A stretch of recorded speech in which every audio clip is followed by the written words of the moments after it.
जब आप किसी मुल्क की यूथ पे इन्वेस्टमेंट करते हैं तो मैं समझता हूँ वो सबसे बड़ी इन्वेस्टमेंट होती है। फ्रांस के सदर एमैनुअल मैक्रोन ने ये कहा है कि वो 30,000 इंडियन स्टूडेंट्स जो हैं उनको फ्रांस लेके जाएंगे और इंडियंस को हम बड़ा एडवांटेज देंगे। फ्रांस उतना ही एडवांटेज दे रहा है। That's how the foreign policy should be. देखें, अभी फ्रेंच प्रेसिडेंट कह रहा है कि जनाब हम नए रास्ते तलाश करेंगे इंडिया और फ्रांस की पार्टनरशिप के हवाले से। ठीक है जी। और वो कह रहे हैं कि हर वो इंडियन स्टूडेंट्स जिसने फ्रांस में स्टडी की हो उसके लिए हम जो वीज़ा प्रोसेस है वो बहुत आसान कर देंगे। दो चीज़ें वो कह रहे हैं इसमें। यह है कि आप पढ़ के जाएं, आप फिक्र ना करें, आपको हम वापस लेंगे। इसमें एक एलिमेंट ये भी है क्योंकि बहुत सारे लोग दफ़ा वहाँ पढ़ते हैं तो इलीगल भी हो जाते हैं। I have seen that personally, बहुत सारी जगहों पे मेरे जानने वाले भी ऐसे रह जाते हैं। सो वो उन्होंने नरेंद्र मोदी के लिए फ्रेंकली स्पीकिंग उन्होंने पूरे जिसे कहते हैं ना फ्लड गेट खोल देना, हर चीज़ खोल के रख दी है कि जो नरेंद्र मोदी ने वो इंडियन टैलेंट को ले जाएंगे। अब ये जो 30,000 स्टूडेंट जाएगा तो जो best of the best mind India का होना उन्होंने ले जाना है। वो जैसे जाके पढ़ाएंगे साइंसेस वो में इधर उधर। ये बहुत बड़ी डेवलपमेंट है। आपको इसके consequences basically in other way Emmanuel Macron Modi को ये कह रहे हैं कि तू घबराना, हम तुम्हारे पीछे हैं। द रीज़न बिहाइंड इज क्योंकि अमेरिकन जो हैं वो तो बहुत स्कॉलरशिप देते हैं इंडियंस को, ठीक है। और अमेरिकन पूरी दुनिया में सबको स्कॉलरशिप देते हैं। फुल ब्राइट प्रोग्राम है, पाकिस्तानियों को उन्होंने हज़ारों स्कॉलरशिप दी है।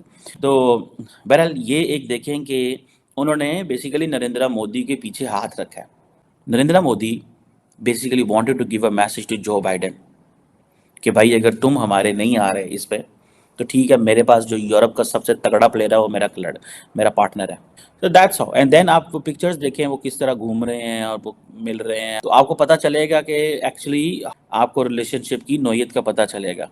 अब फॉर एग्जांपल इंडिया जो है, इंडिया ने अपना एक हाईएस्ट 4 अपने जो हाईएस्ट सिविलियन अवार्ड है पद्मश्री वो एक फ्रेंच योगा टीचर को दिए हैं। आई थिंक 4 जो अवार्ड है उन्होंने फ्रेंच को दिए हैं। सो वो इंटरनेशनलाइज कर रहे हैं इस सारी की सारी बाहर को। सो दे अंडरस्टैंड कि हमने क्या करना और क्या नहीं करना। लेकिन एक ही हफ्ते के अंदर on Monday he is inaugurating Ram Mandir, on Friday he is sitting with the French president. So they did it a deliberate. वो हर 3 दिन बाद इंडियन अवाम को एक चीज़ जो है हिट करता है कि देखो this is what I am. एक तरफ उन्होंने ये कहा कि भाईजान आओ मंदिर की तरफ, हालांकि उन्होंने वो स्टैचू भी दिया है, मैंने देखा था राम मंदिर का। आओ मंदिर की तरफ, देखो मैं एक हिंदू लीडर हूँ, मैं आपको नहीं, आपकी नई आइडेंटिटी रिक्लेम करना चाहते हैं ना आप, तो मैं आपके साथ हूँ, मैं आपके लिए करूँगा। साथ ही फ्रांस के सदर को बुला लिया। आपको पता है नरेंद्र मोदी तो क्वाड की लीडरशिप चाहते थे यहाँ पे सारी की सारी आज के दिन। Imagine had there been American, Japanese, Australian prime minister standing with the prime minister Modi, what would have been the optics? India and France, they are two countries जो strategic autonomy के दाई हैं। They support strategic autonomy.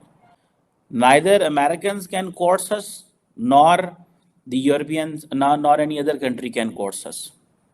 ये चीजें हैं जो इनको वो बनाती हैं उनको कि भाई हम पार्टनर्स हैं।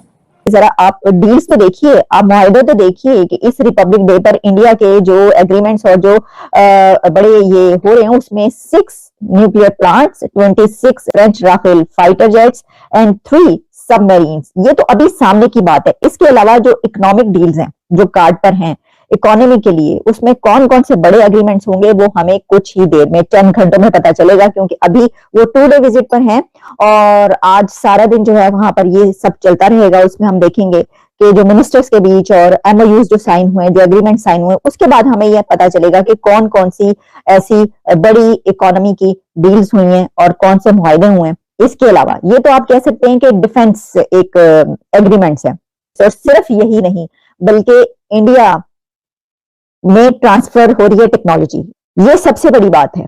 ये तो डील कर लेना, पैसे दे के ये ले लेना, वो एक अपनी जगह पर है कि आपने क्या क्या डील की है, किस तरीके से, कौन से एग्रीमेंट है, लेकिन टेक्नोलॉजी का ट्रांसफर होना हर मुल्क नहीं कर पाता।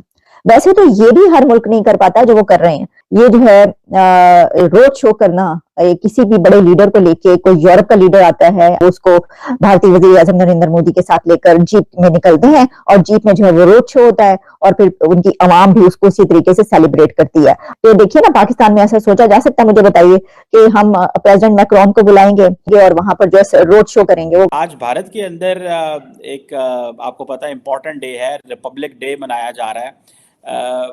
फ्रांस के सदर आए हुए हैं भारत में। How do you see these developments and बड़ा रोड शो हो रहे हैं, बड़ी एक साउथ एशियन कंट्री के अंदर इस तरह सड़कों पे फर्स्ट वर्ल्ड के लीडर का घूमना बड़ी बात, मैं इसको बड़ी ऑप्टिक्स हैं, आप इसे कैसे देखते हैं?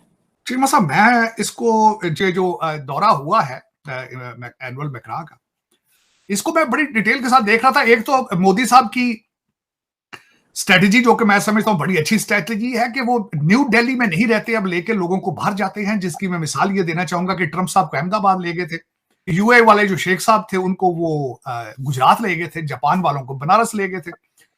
और दूसरा जो मैं उनकी अप्रिशिएट ये बात करूंगा कि जब वो उन्हें हवा महल के पास जो दुकानों पर लेकर गए, वहां से उन्होंने राम मंदिर का रेप्लिका लेकर दिया। जब वो दे रहे थे तो यूपीआई के को उन्होंने फिर दोबारा बात की कि लेरा जो पे है उसके साथ जोड़ा जाए दोबारा। इसको मैं कहूंगा अ स्ट्रॉन्ग लीडरशिप, मार्केटिंग, कि उन्होंने यूपीआई को फ्रांस के लेरा पे के साथ, लेरा पे जिस तरह भी उसको साथ जोड़ने का उन्होंने कहा। और ये इसी बात का जिक्र वो अपने फ्रांस के दौरे में भी करके आए थे। तो दर हकीकत कौमें ऐसे नहीं बनती, कंट्री ऐसे नहीं बनते जब तक उनको लीडरशिप जो है वो प्रमोट ना करे। और मैं दुख के साथ कहूंगा कि आज मेरे वतन अजीज के अंदर नवाज शरीफ साहब के जलसे में जिंदा शेरों को तो लाया गया है, चीते भी लाए गए हैं, लेकिन किसी के मुंह से दो लफ्ज नहीं निकलते कि मुल्क को पांव में किस तरह खड़ा करना है, इकॉनमी का क्या होगा, कौम का क्या होगा। लेकिन साफ जब मैं देखता हूं भारत के अंदर जिस तरह चीजें हो रही हैं, जिस तरह फ्यूचर प्लानिंग है उनकी, तो जब मैं अपनी तरफ देखता हूं तो दुख होता है। और तो कोई और वो मेरा फिर ये एक यही, मैं इसी बात पे जख्मी हूं कि दुनिया का हर कंट्री जो है वो हमारे पास से गुजर रहा है हारन देकर। वो तो जहाज लग गया, वो लैंड किया उन्होंने राजस्थान, सारी बात है पाकिस्तान से तारड़ साहब गुजरे होंगे। हारन बजा, हर कंट्री हारन बजा के गुजर रहा है, और हमको वो कहते हैं शर्म हमको मगर नहीं आती। कॉन्टिन्यूटी देखें कि 1998 से उस वक्त के जो फ्रेंच प्रेसिडेंट थे याक शराक, तब से लेके इंडिया के कम से कम 25 साल हो गए स्ट्रेटेजिक पार्टनरशिप है, ये कॉन्टिन्यूटी है। हमारी चीन के साथ वो पैडिचंग की स्ट्रेटेजिक पार्टनरशिप है, वो भी चीनी कभी नाराज हो जाते हैं, कभी राजी हो जाते हैं। आपका इस वक्त दुनिया के किसी भी मुल्क के साथ रिलेशनशिप नहीं है जहां से पैसा नहीं आ रहा, ये आपकी फॉरेन पॉलिसी है। चीमा साहब, अफसोस के साथ ये कहूंगा, आपके चाइना के साथ रिलेशनशिप होते, आप अगर आपके उनके साथ सिंसियर होते तो सीपैक आज बंद होता।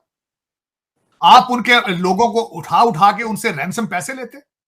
तार साहब, जिस दिन इंडिया ने चीन से ताल्लुकात ठीक कर लिए, जो अमेरिका और वेस्ट से इंडिया को सपोर्ट आ रही है, वो भी बंद हो जाएगी सारा कुछ। नहीं तो ये तो एक सपोर्ट कौन सी, नहीं चीमा साहब, सपोर्ट कौन सी, अमेरिका कौन सी सपोर्ट दे रहा है भारत को इस वक्त?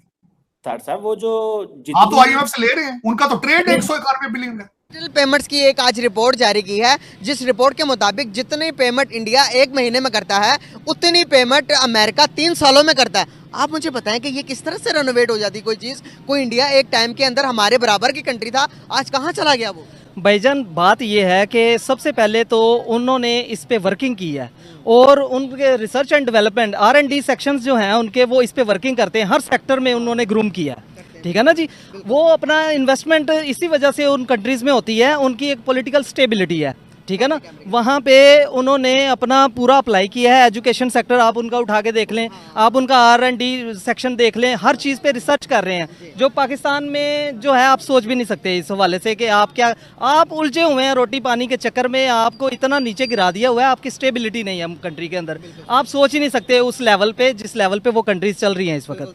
ठीक है ना जी। वहाँ की, अगर मैं आपको कट कर रहा हूँ, सॉरी, अगर मैं आपको वहाँ के पेमेंट सिस्टम के बारे में थोड़ा बताऊँ तो आप हैरान हो जाएंगे कि वहाँ के जो रेडी वाला यहाँ पर नजर आ रहा होगा आपको, उस तरह की रेडी वाले सर QR स्कैनर रखा हुआ उन्होंने, आपने पेमेंट करनी मोबाइल के जरिए, आपने उनको पेमेंट करना। जर्मनी का मिनिस्टर आया वहां पर ऑनलाइन सब्जी रेडी खरीद रहे, रेडी से सामान खरीद कर, तो सर वो UPI के जरिए पेमेंट कर रहा, और जर्मनी वाला हैरान रह गया कि यार हम इतने एडवांस हैं लेकिन हमारे पास ये सिस्टम नहीं है।